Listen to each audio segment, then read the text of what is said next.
Anjana Telugu world స్వాగతం అండి. Video చాలా లేట్ అయింది. ఈ మధ్య చిన్న వీడియోకి కొంచెం చిన్న మిస్టేక్ జరిగి వీడియోలు చేయలేకపోయాను. ఈరోజు మనము కొత్తగా నేర్చుకునే వాళ్ళ కోసం మనం ఈరోజు సాంబార్ రెసిపీ చేస్తున్నాము.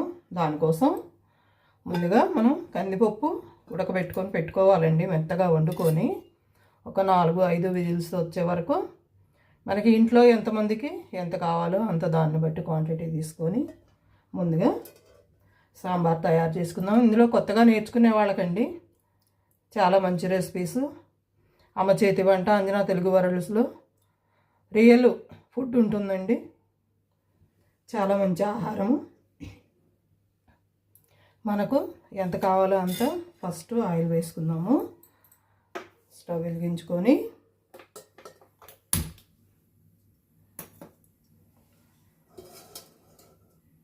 అంజనా తెలుగు వరల్డ్స్ అంటేనే ఒక మంచి ఆహారం అండి. ఇంట్లో హోమ్ ఫుడ్ అండి. ఇంట్లో అమ్మ ఎలా చేస్తుందో అలాగే మంచి ఆహారం ఉంటుందండి. ఎక్స్ట్రా మసాలాలు కానీ ఎక్స్ట్రా ఇంగ్రీడియంట్స్ అంటూ ఏవి ఉండవండి బయటవి. కేవలం ఇంట్లో సొంతంగా తయారు చేసుకున్న వాటితోటే మనము ప్రతిరోజు అమ్మ ఎలా వండి పెడుతుందో అలాంటి ఐటమ్స్ మాత్రమే ఉంటాయండి. మెయిన్గా ఆయిల్ హీట్ అవుతుంది. అంతేకాదండి, సాంబార్లో కొంతమందికి ఇంగువ ఇష్టం ఉంటుందండి, కొంతమందికి ఇంగువ ఇష్టం ఉండదు. కావాలంటే వేసుకోవచ్చు. ఫస్ట్ మనం కొంచెం ఆవాలు వేసుకున్నాము, కొంచెం మినపప్పు, కొంచెం శనగపప్పు, కొద్దిగా జీలకర్ర. చూడండి, ఇందులో కరివేపాకు మాత్రం వేయకూడదండి. పోపు పెట్టేటప్పుడు ఆ తర్వాత వేసుకోవాలి.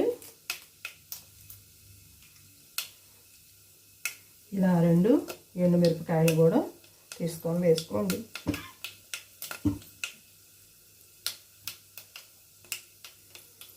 సాంబార్ అంటే అందరికీ చాలా ఇష్టం అండి. చిన్నపిల్లలకి పెద్దవాళ్ళకి అందరికీ.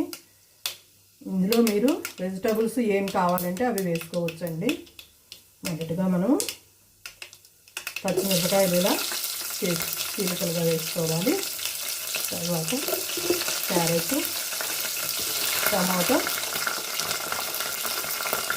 టమాటాను కొంచెం మగ్గనిద్దాము.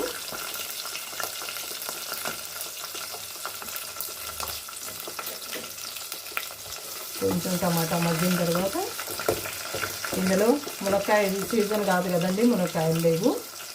మునక్కాయ కానీ సొరకాయ కానీ బెండకాయ వంకాయ ఎవరు ఇష్టంగా ఏ తింటారో ఆ వెజిటబుల్ వాడుకోవచ్చండి.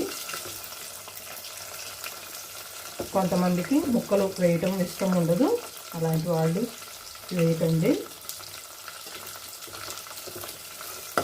చూడండి, టమాటాని చిన్న ముక్కలుగా కూడా కట్ చేసుకోవచ్చండి, పెద్ద ముక్కలుగా కట్ చేసుకోవచ్చు. మీరు ఎలా తినాలనుకుంటే అలా కట్ చేసుకోండి. కానీ ఎలా వేసుకున్నా కొంచెం మగ్గనివ్వాలి. టమాటా కూడా కొంచెం మగ్గిన తర్వాత మిగతావి వేసుకోవాలి.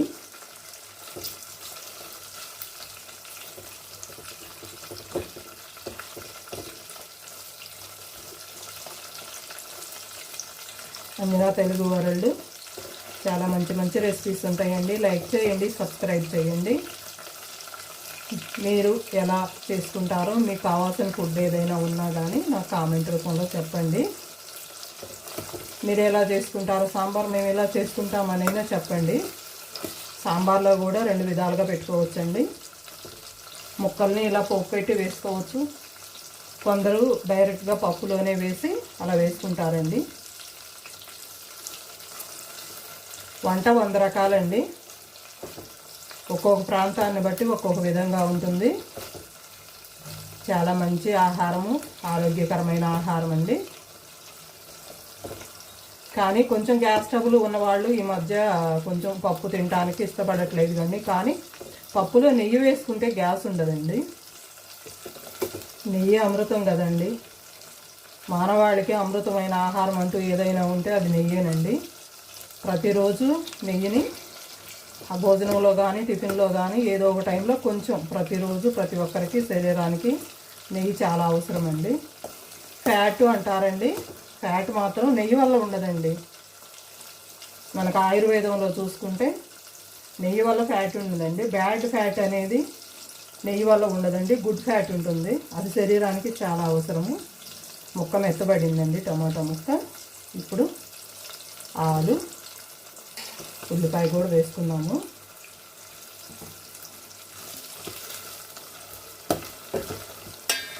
ఆహారము వండటము తినటము అన్నీ మంచి లక్షణాలేనండి. కానీ ఇప్పుడు పిల్లలకి ఎవరికి వండే టైం ఉండట్లేదు కదండి.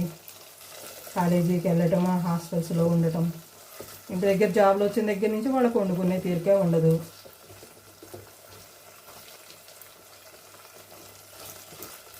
చూడండి, కొంచెం ఇలా మగ్గిన తర్వాత మనము ఇందులో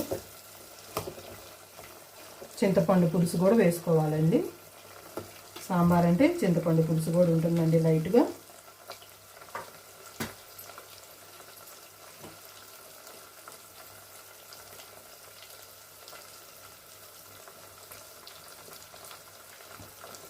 చింతపండు పులుసు కూడా ఎక్కువగా వాడకూడదండి.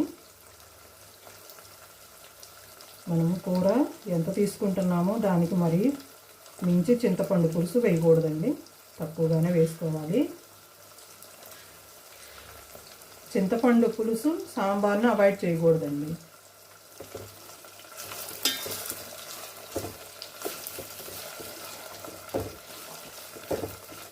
కావాల్సిన వరకే, సరిపడిన వరకే చింతపండు పులుసు కూడా మనం ఇందులో వేసుకున్నాము.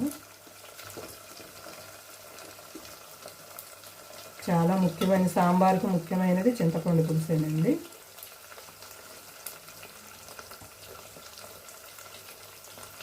ఇప్పుడు కొంచెం కరివేపాకు వేసుకుందాము. అన్నీ శుభ్రంగా కడిగి మనం కట్ చేసి పెట్టుకోవాలండి. ఎందుకంటే అన్నీ ఇప్పుడు పురుగు మందులతోటి పండిన పంటలు కదండి. ప్రతి కూరగాయని శుభ్రంగా కడుక్కోవాలి. ఇంకా కొంచెం టైం ఉంటే రాక్ సాల్ట్ అంటారు కదండి, సముద్రపు ఉప్పు, ఆ ఉప్పులో కొంచెం సేపు కూరగాయలు నానబెట్టి చేసుకుంటే ఇంకా మంచిదండి.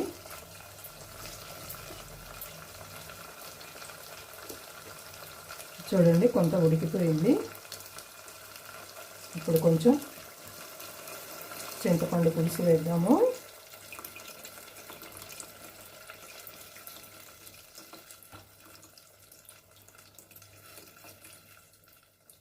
కొంచెం చింతపండు పులుసు వేసిన తర్వాత కొద్దిసేపు మనం ముక్కని కొంచెం ఉడికించుకోవాలండి. పులుసులో కొంచెం ఉప్పు కారం వేసి ఉడికించుకోవాలి.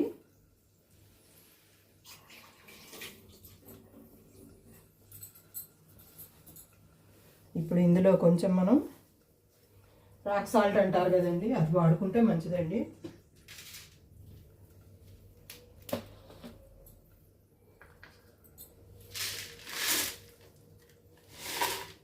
చూడండి, ఎక్కువగా మేము వంటల్లో కళ్ళుప్పు మాత్రమే వాడతామండి.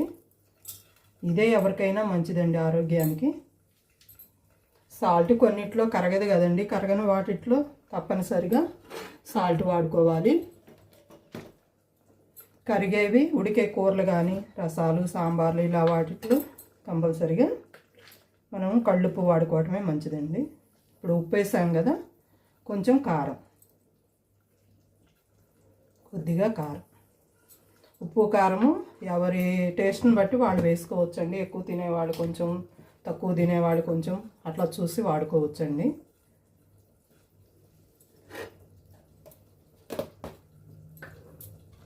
చూడండి, ఇదిగో కొంచెం పసుపు కూడా, కొద్దిగా పసుపు.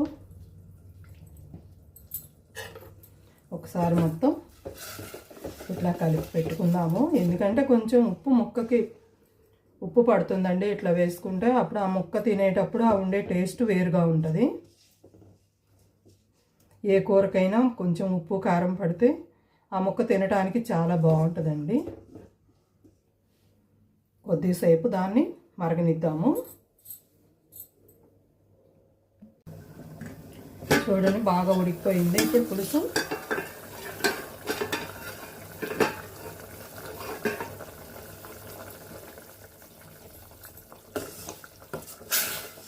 ఇప్పుడు ఇందులో మనం కొంచెం వాటర్ వేసుకోవాలండి.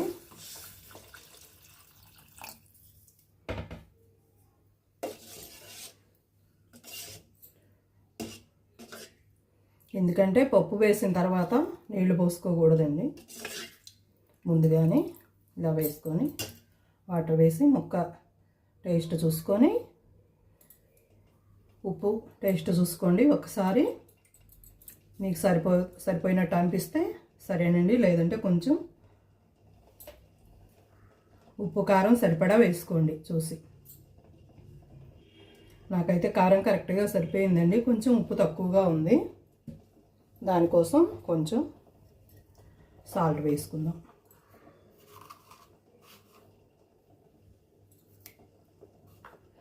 అంతేకాదండి, ఇందులో కూరగాయ ముక్కలు ఏవైనా మీకు ఇష్టం ఉంటే, మీ ఇంట్లో వారు తింటారు అనుకుంటే వెజిటబుల్స్ ఏవైనా వేసుకోవచ్చండి. లేదంటే తక్కువ వేసుకొని చేసుకోవాలి.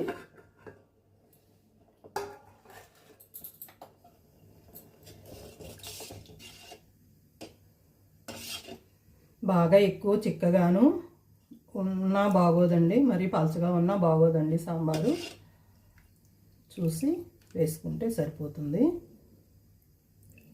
అంతేకాదండి, పోపులో మనం ఇంగువ కూడా వేసుకోవచ్చు.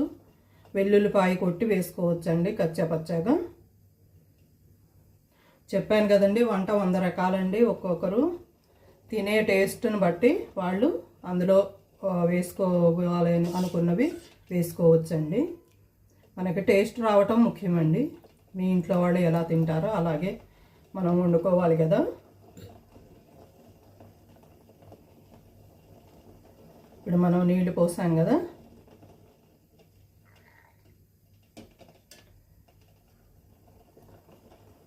బాగా మరగనివ్వాలండి. ఇవి మళ్ళీ ఇంకోసారి మరగనిచ్చి అప్పుడు మనం పప్పు వేసుకోవాలి. ఇందులో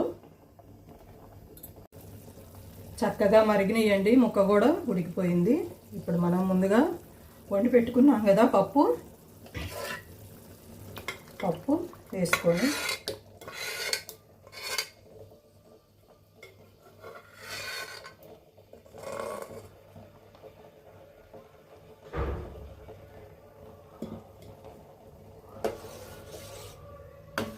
ఒకసారి కలుపుకొని మళ్ళీ కొంచెం సేపు తెరలనివ్వాలండి. చూడండి, చక్కగా సరిపోయింది. కందిపప్పు కానీ పల్చగా ఉండకూడదు, అలాగని చిక్కగా ఉండకూడదండి సాంబారు.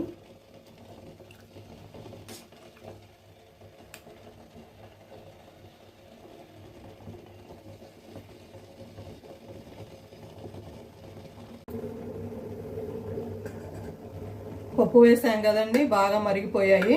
చూడండి ఎలా మరుగుతున్నాయో. ఒకసారి ఇలా చూసుకొని లాస్ట్లో కొంచెం కొత్తిమీర వేసుకొని మనం మూత పెట్టుకుంటే ఆ స్మెల్ అనేది బయటకు రాకుండా ఉంటుందండి. చాలా టేస్ట్గా ఉంటుంది. ఎంతో రుచికరమైన ఆరోగ్యకరమైన సాంబారు రెడీ అండి.